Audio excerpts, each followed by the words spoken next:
$1 million.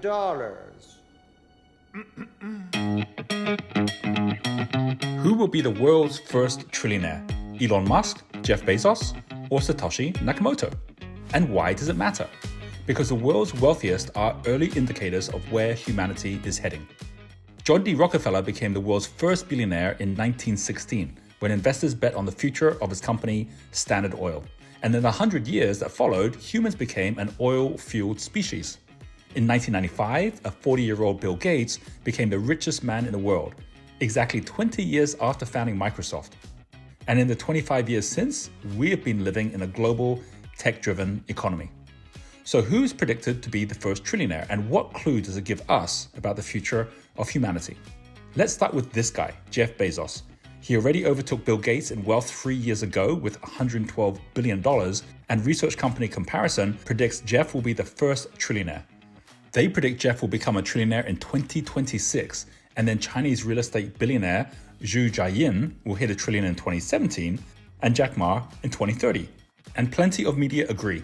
CNBC, could Jeff Bezos really become the world's first trillionaire by 2026? USA Today, Jeff Bezos could become the world's first trillionaire, and many people aren't happy about it. With a net worth of around $143 billion, Jeff Bezos has more money than anyone else on the planet. That's after the founder of Amazon paid his ex-wife Mackenzie $38 billion in a recent divorce settlement. Bezos has amassed more than $28 billion this year alone, much of it due to a surge in online purchases during the coronavirus outbreak. Now, according to a business advice platform known as Comparison, he's on his way to becoming the world's first trillionaire. But there's a problem with this prediction. It's extrapolating an annual growth rate of 34% based on the average growth of Amazon over the last 5 years. And it's also based on Jeff keeping his shares in Amazon or finding other investments that increase by 34% a year as well. Well, Jeff isn't holding on to his shares. In fact, in the last year, he sold over $10 billion of his shares, so he now owns just 10% of Amazon. And where did he put all that money? Well, first, he's gone on a massive spending spree with his new partner. Second, he's been pumping money into his other projects, including his rocket company, Blue Origin, The Washington Post, and startups through his investment arm, Bezos Expeditions. And these investments have not been returning him anything like 34%. And third, he's pledged $10 billion to the environment through his Earth Fund. So is his wealth likely to be growing at a compound 34% a year from the $177 billion he's got today? Pretty unlikely. So who might beat him to it? This year, Elon Musk and Jeff Bezos have been trading places as the world's wealthiest. The Forbes Rich List just came out last week and said Elon's net worth jumped $126 billion last year compared to Jeff's $64 billion increase. So while Jeff's wealth grew by 57%, Elon's grew by over 500%. Based on Comparison's logic, if Elon kept multiplying his wealth by 500% a year, he'd go from $155 billion today to $500 billion next year and over $1 trillion 3 months later. And while that's highly unlikely, how likely could it be that Elon does hit $1 trillion first? Superstar investor Cathie Wood predicts Tesla's stock price will be between $1,500 and $4,000 a share by 2025. She just said, if ARK is correct, then by 2025, Elon Musk will be a trillionaire. Elon currently has 241 million shares of Tesla and will get 8 more CEO compensation bonuses, totaling another 12 million shares. At $4,000 per share, those 253 million shares will be worth $1.012 trillion. And unlike Jeff, Elon isn't selling any of his shares. Instead, he's borrowing against his shares and investing in his other fast growth companies, including SpaceX, Neuralink, and Starlink. Billionaire VC Chamath Palihapitiya agrees with Cathie. Here's what he has to say. Yeah, it's really incredible, actually. I mean, he's somebody I've known for a really long time. I've looked up to him for a long time. And here's what I would say, that he built a great car company, and somewhere along the way, about 5 or 6 years ago, what I thought he was building was an energy company, and that eventually people would realize that climate change actually mattered. And it's taken 5 or 6 years for everybody to realize the same thing, and he's being rewarded. The world's richest person should be somebody that's fixing and fighting climate change. I think the reality is that Tesla is a distributed energy business, right? They are figuring out how to harness energy, how to store it, and then how to use it in a way to allow humans to be productive. Cars are a manifestation, but solar panels are as well, power walls are as well. And I'm telling you right now, Scott, the big disruption that's coming is to power utilities. There are trillions of dollars of bonds, of capex, of value sitting inside the energy generation infrastructure of the world that is going to go upside down. And when that goes pear-shaped, Tesla will double and triple again. And I think, I tweeted this a while ago that I thought the world's first trillionaire would be a person fighting climate change. It very well could be Elon, but if it's not him, it'll be somebody like him, but it'll be because of this. Delivering clean energy, allowing the world to be sustainable is an incredibly important thing that will be rewarded by markets and individuals. Chamath is saying not only could Elon beat Jeff because he's harnessing a bigger disruption of a bigger market, but that he should be the first billionaire because he's making the world a better place. And think about that for a moment. If the first trillionaire is the poster boy to a new age, would you rather that person be Jeff or Elon?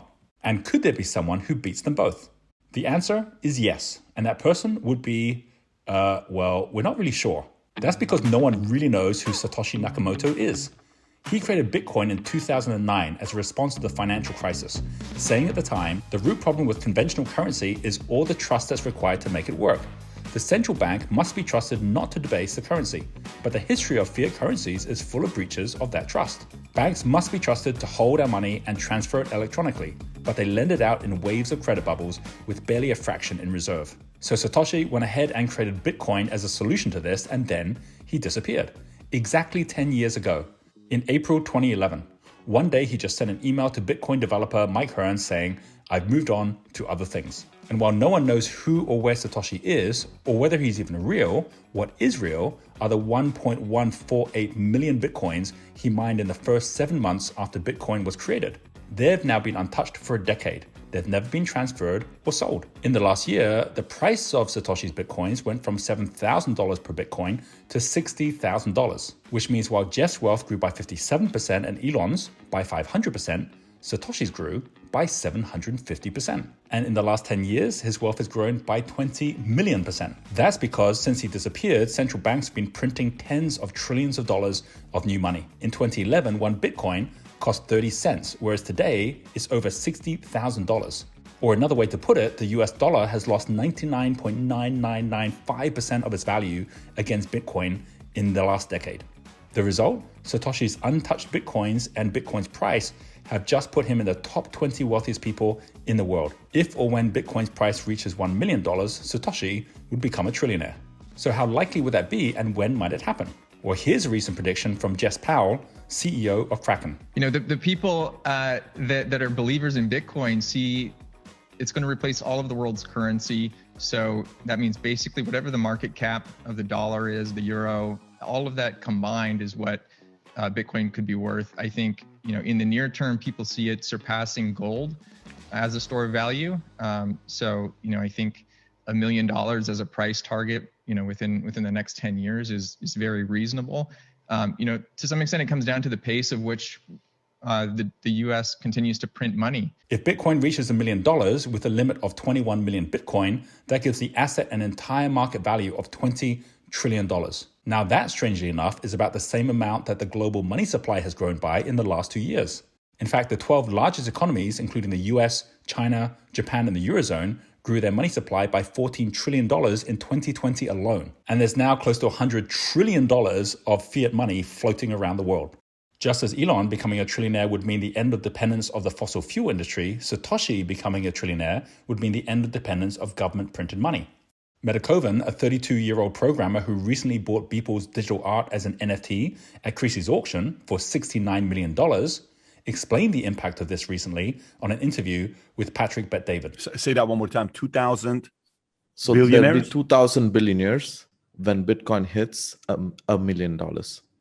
Oh, wow. I just understand what you... Okay, so when Bitcoin hits $1 million, there's going to be 2,000 billionaires, which means the world currently has, as of 2018, it was 2,200 billionaires. That means 50% of all billionaires in the world are going to be crypto billionaires. Now we are talking, yes. Yeah, now we're talking. Okay. So that means if it goes the way it does, any of the 50 current billionaires who hang on to what they have, whether it's Ethereum or let's just say Bitcoin, the current billionaires That means there's going to be a few worth 100, and potentially one could even pass up some of the current richest people in the world that we have. Is that an accurate assumption? In the next decade, I think Satoshi, who's never going to touch his Bitcoin, is going to be one of the pseudonymous billionaires, right? Like, and probably the richest person in the world. It'll be hard to beat him, and he's not going to touch his Bitcoin. I suppose. We don't even know whether he's still around, but he has a very important account, and there'll be a lot more people who these people are ideologically bought into this movement. So in a way, I don't know if they're going to sell out and move into another asset too. So they're going to stay, right? So, and yeah, it's going to be very interesting the next decade. So every time Bitcoin doubles against the US dollar and the US dollar halves against Bitcoin or any other cryptocurrency, those in the old world will have half as much as those in the new world. Jeff has almost all of his wealth in Amazon shares priced in fiat currency.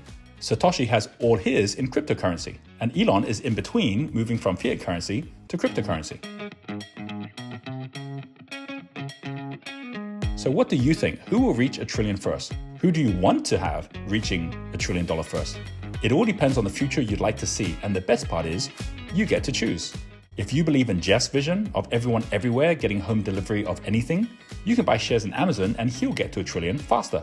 If you believe in Elon's vision of a sustainable planet and making humans an interplanetary species, you can buy shares in Tesla. He'll get to $1 trillion faster, and his vision will come true sooner. And if you believe in Satoshi's vision of a monetary system without middlemen, including banks and governments, to give us back our freedom, you can buy Bitcoin, and he'll get to $1 trillion faster, and his vision will come true sooner. Vote with your dollars or your Bitcoins, and perhaps in the future, it'll mean more to be a Bitcoin millionaire than a dollar trillionaire. Do write in the comments below what you think, and do give this video a like if you agree with this message. As for me, my bet is Elon is going to get there first, and then Satoshi third, and someone we haven't even heard of coming in second. There are going to be many trillionaires in the near future as we invest in and support those that are creating the futures we want to see.